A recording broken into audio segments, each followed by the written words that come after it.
kani waa deegaanka Reed gaar ahaan beerta Maxamed Muuse Cabdilaahi oo ku taala deegaanka Reed wuxuu cabasho ballaaran ka muujiyay maxkamadda dib u eegista isagoo sheegay beertiisa in lagu qabsaday gebi ahaanba maxkamadda gobolka Togdheer iyo maxkamadda sare ay u xukumeen wuxuu fariin u diray gudoomiyaha maxkamadda sare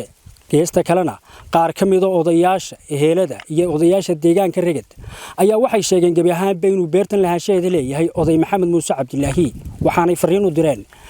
shanta nabadgelyada gobolka Togdheer gudoomiyaha maxkamadda sare wasiirka wasaaradda arrimaha gudaha madaxweynaha qaranka jamhuuriyadda Soomaaliland wasiirka cadaaladda iyo cid kasta oo arrintan wax ka qaban karta waxaanay fariin u direen maxkamadda gobolka Togdheer iyo gudoomiyaha maxkamadda sare iyagoo amuurtaasi ka hadlayna waxa hadaladoodii ka mid ah sida tan waxaan mar labaad iyo mar saddexaad ba ku celinaya beertayda maxkamadda gobolka Togdheer ii xukuntay maxkamadda sare ii xukuntay aan boqolka sano lahaa aan hantigaygii iyo reerkaygii iyo carruurtaydii iyo adduunkaygii degay sarcaygii ka yahay waxaan sheegayaa tuugu ku xukumay duweegis ku xukumay haddii waxba laga qaban waayo oo cadaaladdu waxba ka qaban weydo anigu gacantaydaan ku jahaadaya mar labaad iyo mar saddexaadba waan ku celinay haddii waxba laga qaban waayo sharciga maxkamadda gobolka sharafta laba ay xukuntay tasareen sharafta laba ay xukuntay tuug baa galay guri madow ku xukumay duweegis igu xukumay ma yeelayo aakhiraan ka tagayaa taa haddii layga jooji waayo oo sharci leegi waayo waan ku dhimanayaa halkan waxaanu kaga hadlaynaa cadaalad darro ka dhacday baanu halkan kaga hadlaynaa ninka odayga isaga beerta lahaa waligiiba wuu lahaa annagu waan markhaataanu ka nahay muddo imika 100 sano dheeraad ah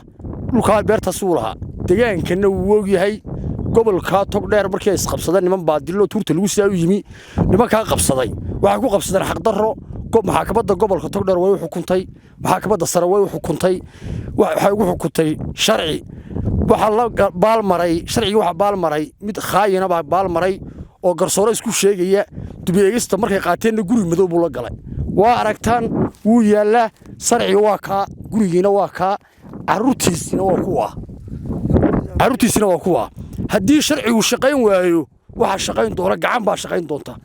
u dul qaadan mayno dad masaakiin oo maalin walba lagu tacadiyo oo maalin walba lagu haysto baradoodii iyo baydkoodii dad tuurta lagu sitay inta la dul keeno lagu haysto waxaanu yeelaynaa maaha waxaanu sheegaynaa wasiirka arrimaha gudaha shanta nabadgelyada gobolka waxaanu sheegaynaa madaxweynaha waxaanu leenahay arrinkaas soo dhaqso badan loo eego laga soo gaaro arrinka hoos loo eego dibadgiisa loo eego cadaaladana yaa laga tagin walla waa yaabo cadaaladii iyo tuugtii wada shuraakoobay adduunka waa yaab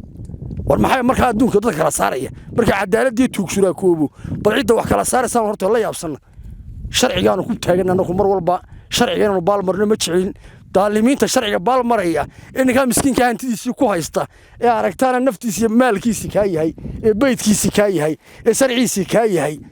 wax ay yandar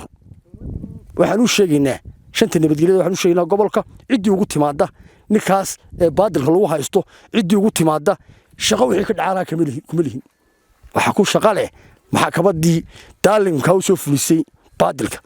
ee tuurta lagu sitay ayaa wixii dhaca golaha ka dhaca shaqo ku leh waxaanu leenahay annagu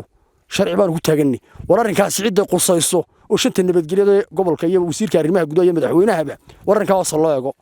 ninka cadaalad darrada lagu sameeyay ee sharcigiisa ka yahay ha loo fuliyo wixiisa ha laga qabto daalimiintan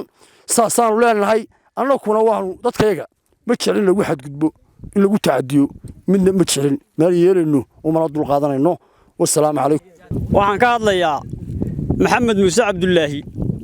intan garaadsaday halka waan ku arkayay waana beertiisii rag iga waaweyn ayaa ku dhashay waxaan ka hadlayaa maxkamadda gobolka 7 sanadood buu ku jiray way u fulisay way u xukuntay waa hantigiisii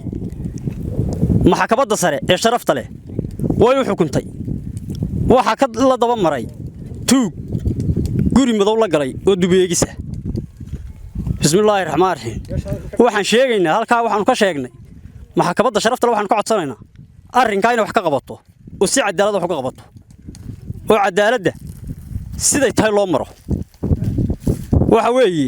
shanta nabadgelyada gobolka Togdheer waxaan u sheegaynaa haddii maanta halka loogu yimaado oo aanay wax ka qabanin wixii ka dhaca halka inaanan cid isu daba taagin shaqana aanan ku lahayn xukuumaddu ay tuurteeda ku qaadan doonto waxa weeye inaanan daalinka ninka hantigiisa iyo maalkiisa iyo gurigiisa ugu yimi inaan ku garab taagana wixii maanta dhibaato halka ka dhaca maxamed muuse cabdullaahi wixii halka ugu yimaada inaan ku garab taaganahay oo aan ku shahiidayno haddii aanay dawladdu wax ka qabanin bismillaahir rahmaanir rahiim sarciisi waa ka uu ku yaala waa la arkaa gurigiisi waa ka adduunkiisi waa ka geeliisi waa ka inta leegaanayaan arkayaan garaadsaday halkaas uu yaali waxa weeye maxkamadda sharafta leh iyo shanta nabadgelyada madaxweynaha Soomaaliland si cadaalad ah wayna wax uga qabtaan waa Saciid Cali Cusmaan Xalays telefishinka caalamiga ee Gobonimo magaalada Burco ee xarunta gobolka Togdheer